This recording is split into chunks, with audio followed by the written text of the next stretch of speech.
Jacqueline Annette Williams wanted a baby. She told her family she was pregnant, and they even threw her a baby shower. But there was one problem. She was never pregnant. When her lies could no longer hold, she saw only one way out. Cut an unborn baby from its mother's womb and kidnap him. And why did she do it? For her man, who wanted a light-skinned son. Jacqueline could not give him one. Welcome to Because of Him, where we cover true crime stories about women whose obsession, jealousy, or desire for a man drove them to commit shocking crimes. Before I begin, I need to warn you. This story is truly evil on every level. Please keep that in mind if you are especially sensitive to disturbing details. Jacqueline Annette Williams was born Jacqueline Annette Martin in Alabama in 1966. Her family later moved to Illinois, where she was raised. She dropped out of high school during her sophomore year after becoming pregnant with her son. In spring 1994, she began dating Fidel Caffey, a Hispanic man 6 years younger than her. Fidel was a former UPS worker who had quit his job to become a small-time drug dealer. Soon after they started dating, Jacqueline learned he had a 1-year-old daughter with his former girlfriend and was still sleeping with the child's mother. In February 1995, Jacqueline, who already had 3 children, told Fidel she was pregnant. Unbeknownst to him, she had had her tubes tied in 1986 and could no longer have children. According to a former friend who later testified in court, Jacqueline had a history of faking pregnancies in desperate attempts to keep the men she was dating. In April 1995, Jacqueline told her sister Tina Martin that she was pregnant with Fidel's baby, and Tina later threw her a baby shower. At some point, Jacqueline was forced to admit the pregnancy was fake after her due date kept changing and Fidel began to suspect she was lying. Somehow, she persuaded him to go along with the deception by promising she would get a baby in due time. Fidel agreed, but only under 2 conditions. The baby had to be a boy, and he had to be light-skinned. He wanted the child to look enough like him so that he could easily pass the baby off as his own. As the months went by, Jacqueline would tell other family members and close friends that she was pregnant. Now let's shift focus to the other people whose lives were about to collide with Jacqueline's plan. Around November 1995, Debra Evans, aged 28, was living in a 2-bedroom apartment in Addison, Illinois, with her partner James Edwards and her 3 children, Samantha, aged 10, Joshua, 7, and Jordan, 19-month-old. Debra was 9 months pregnant at this time, due to have induced labor at the hospital in just a few days. She had already picked a name for the baby, Elijah. Here is where things get complicated. James was not the father of the youngest, Jordan, and the baby Debra was carrying. Their father was 24-year-old Laverne Ward, a crack addict and small-time drug dealer, with whom Debra had been involved during her on-and-off relationship with James. Laverne is Jacqueline's cousin. Debra also had a friendship with Jacqueline. They had known each other since school days. Months before she was due to give birth, Laverne kept pressuring Debra to give him full custody once the baby was born, even offering to pay her $2,000, but she refused to sell or give up her baby. At some point, Laverne learned about Jacqueline and Fidel's situation and made them an offer they could not ignore. He said he was already seeking full custody of his unborn baby with Debra, a white woman, and wanted them to take the child. For Jacqueline, this seemed to guarantee the light-skinned boy Fidel wanted. On November 16, 1995, Debra was just 3 days away from being admitted to the hospital for induced labor. Around 8 p.m., Laverne, Jacqueline, and Fidel went to her home, knowing her partner James would be working a night shift. Despite having a restraining order against Laverne for domestic violence, Debra let the trio inside. Laverne again offered her $2,000 for the baby, and again she refused. Jacqueline and Fidel also tried to persuade her to give up the child, but their words fell on deaf ears. When it became clear the conversation was going nowhere, Fidel shot Debra in the back of the head. Jacqueline later told police she was in the bathroom when the shot was fired. According to Jacqueline, she came out to find Debra lying on her back, her eyes blinking rapidly. As Debra fought for her life, her baby's father, Laverne, stabbed her in the neck, while Fidel used a knife and poultry scissors to make a 13-inch cut across her abdomen and remove the baby from her womb. When the baby appeared lifeless, Jacqueline performed mouth-to-mouth resuscitation until he began breathing. Jacqueline's account should be taken with a pinch of salt. A doctor who later testified at trial said it would have taken more than one person to make the incision and deliver the baby safely. This was not one man acting alone while a woman looked away in horror. It required two people working together. While Jacqueline cleaned and dressed the newborn, Fidel and Laverne went into the children's bedroom down the hall. There, they took Samantha's life with the same knife and scissors used to attack her mother. What happened over the next 24 hours can only be described as a mix of utter chaos and callousness. Once the men were out of sight, Joshua, Debra's second child, ran from the bedroom crying and looked to Jacqueline for help. He saw his mother's lifeless body on the floor, partly covered by a blanket. He then vomited and ran to the bathroom. Jacqueline then began to leave with the baby, and here come the details one genuinely cannot get past. Joshua clung to her legs and begged her not to leave him behind, saying Fidel and Laverne, who were ransacking the apartment, were bad. So, she took him out through the back door with her. Listen to that again if you need to. A 7-year-old boy, who had just seen what was done to his mother and sister, ran to Jacqueline for safety.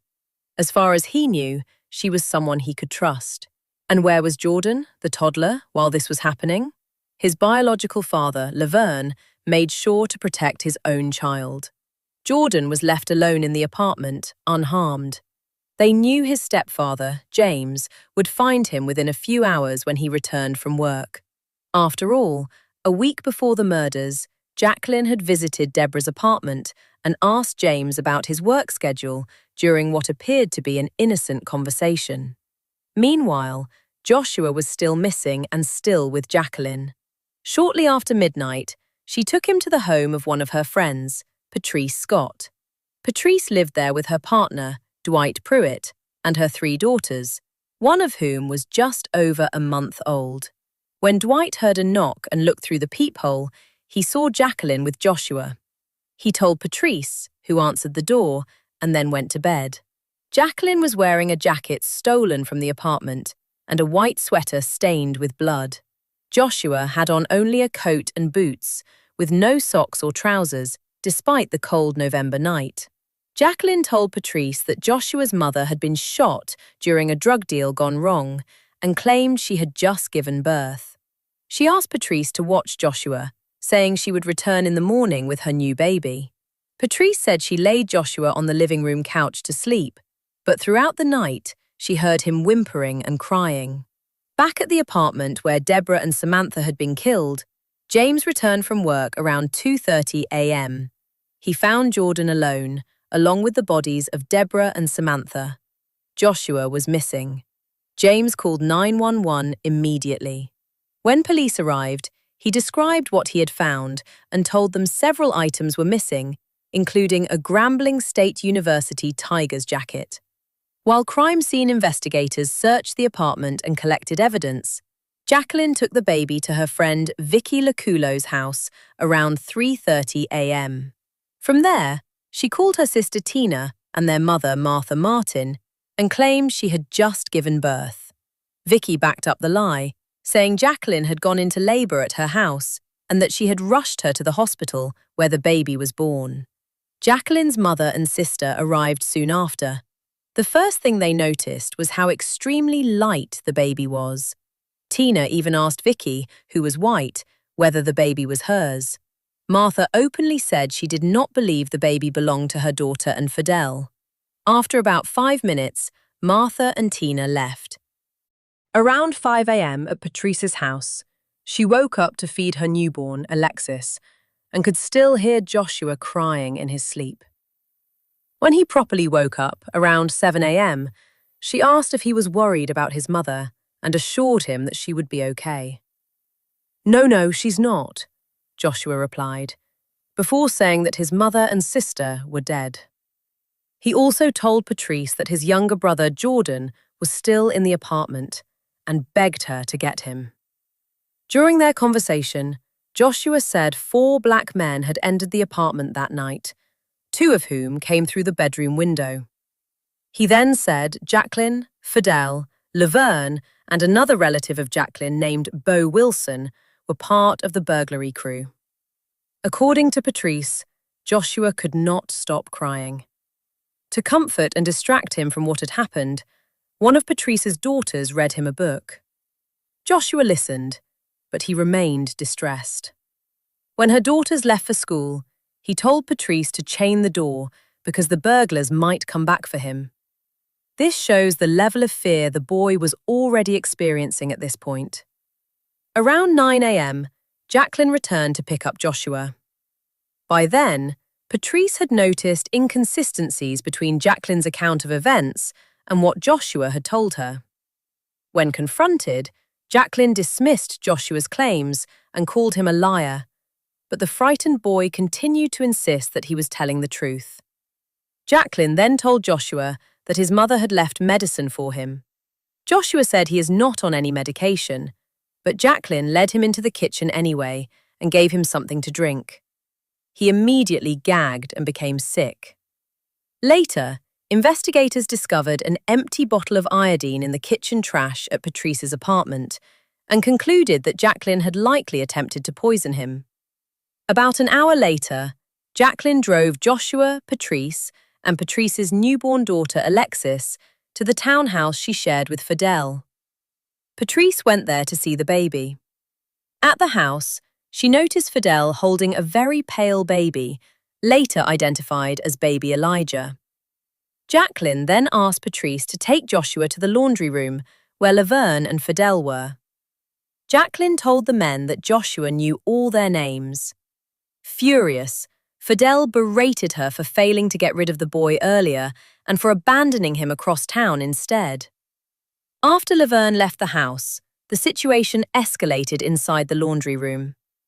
Jacqueline tried to poison Joshua again by having him swallow antiseptic. Caffey then asked Jacqueline to get a knife, which she did. Joshua was terrified and screaming.